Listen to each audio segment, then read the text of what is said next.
Hi, my name is Andrea Wedell. I'm a California-based abstract painter. Welcome. I'm glad you're here.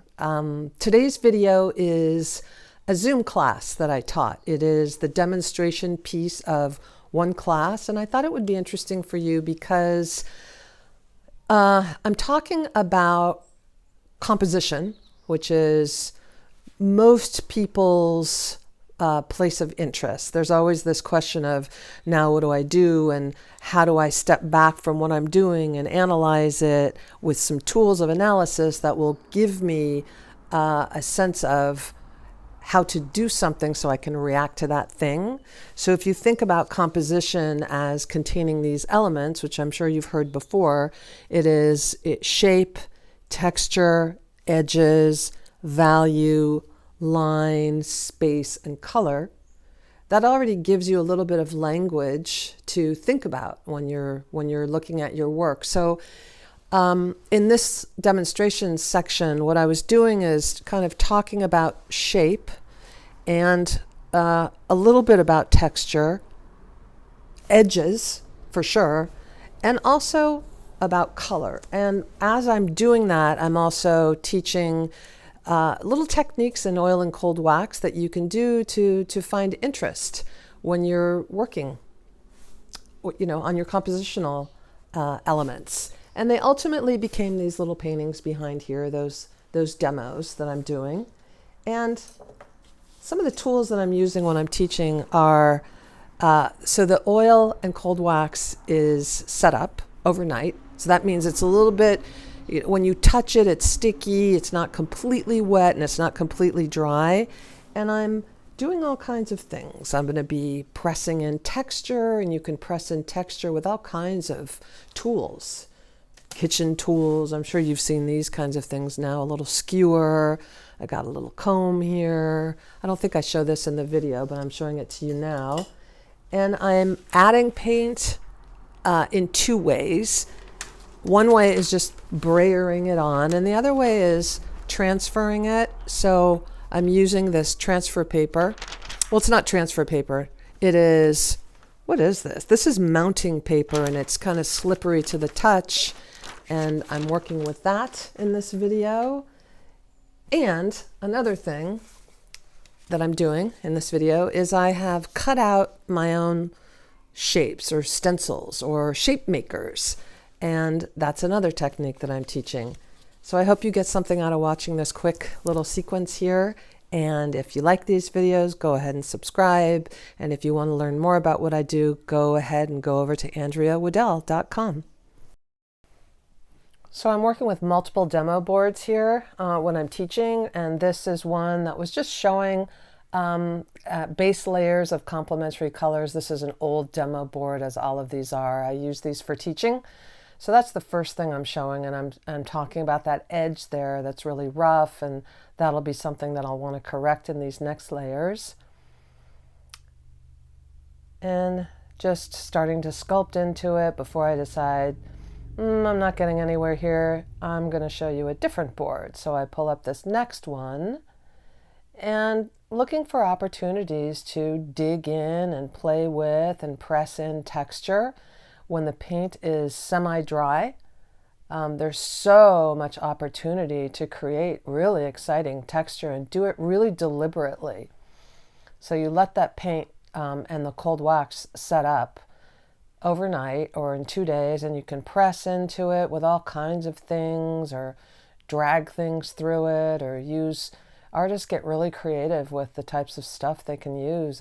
They can use a stick, kitchen tools, all kinds of stuff. So in this one, again, just roughly thrown on there, I'm going to start working on showing some techniques for color and space and using thin layers of transparent color to get a little bit of nuance on this really ugly base layers that I've got. So I've got transparents, and I'm going to be showing how to do a very light glaze. So there's a lot more cold wax, much less paint, kind of rolling it out on my tissue paper, and one pass, bang, to get just that subtle change of color, even though that color's not fantastic. But I'm trying to warm up the bottom of that. And now I'm going to show you that you can also apply it by putting it on any kind of sort of sticky paper and press it in with your brayer. And you'll get a different effect. Not a sticky paper, a slippery one. This is mounting paper that I'm using, and you get a different effect, and it's kind of, you know, fun and exciting. Different ways to apply color. You can see that thing is shiny. You could use freezer paper, and then really try different ways to apply that color. You can press it in, brayer it in. Now I'm going to show you how you can make a line with it, which is really just hold it very loosely and use a different tool to make lines. All kinds of ways to bring in sort of a subtle way to apply thin changes in color. Now I'm talking about this whole other part of this demo board here. And I'm cleaning off my brayer again with tissue paper that I always have. And I'm going to pull in some sap green, another transparent, just to give a change in hue, adding in some zinc white, which won't really change the color too much. It'll lighten it, and bang, one pass with the brayer. And then to bring in some tissue papers and blot those edges so that you don't see the brayer. And that's already changed the color a little bit. And now I'm showing I've got these sort of two dullish colors for now. And by contrast, putting in something bright right next to something that is more, you know, duller, creates an exciting contrast. It's all about finding contrasts, painting, composition. And now that sky, or that upper part, is starting to bother me, as is that line, that round line. I think it looks kind of silly. I think this is what I'm saying here. So first I'm going to do a pass of color. Got a little green in there. That was a little mistake, but that's okay. Trying to smooth that out a little bit. Pulling out another board. This is what it's like when I'm teaching. I've got lots of little boards to show different things. This is kind of an example of an 80-20 rule, a design rule, which is 80% of one thing and 20% of another. Creates good design. So I've got that pop of red against that light blue. And so I don't want to change that cool blue, so I'm just showing what it's like, just to, you know, bring in a little bit more nuance so that you don't it's not all that same blue color.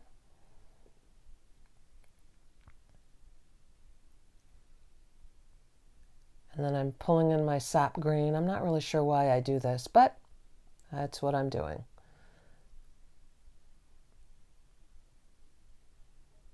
And then blotting that out, just looking for some changes in color. Back to the other one.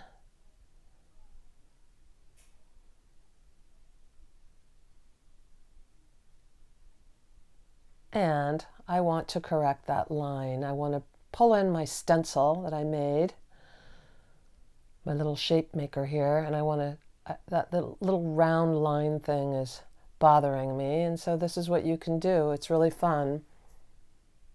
I'm going to create a different line and just brayer it in and hold that paper in place and create an interesting line.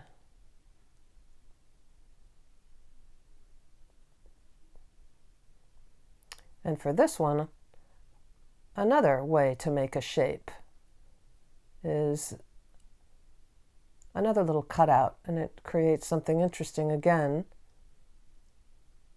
Nuances and varieties of those cooler colors, leaving that little red bit there. I thought I might do something with this, and then I decided to use this demo board just to show one more thing of using another one of my handmade stencils with a transparent color mix to show a different way to make a hard edge shape. Ultimately, those demo boards became these finished paintings. So there was a lot of texture created with different tools and scratching in and pulling back and adding paint and finding interesting texture and using those RNF pigment sticks to get that heavily pigmented color. I corrected the line on this one, the top round line that was bothering me, and scraped back to get that yellow bit in the left-hand corner there.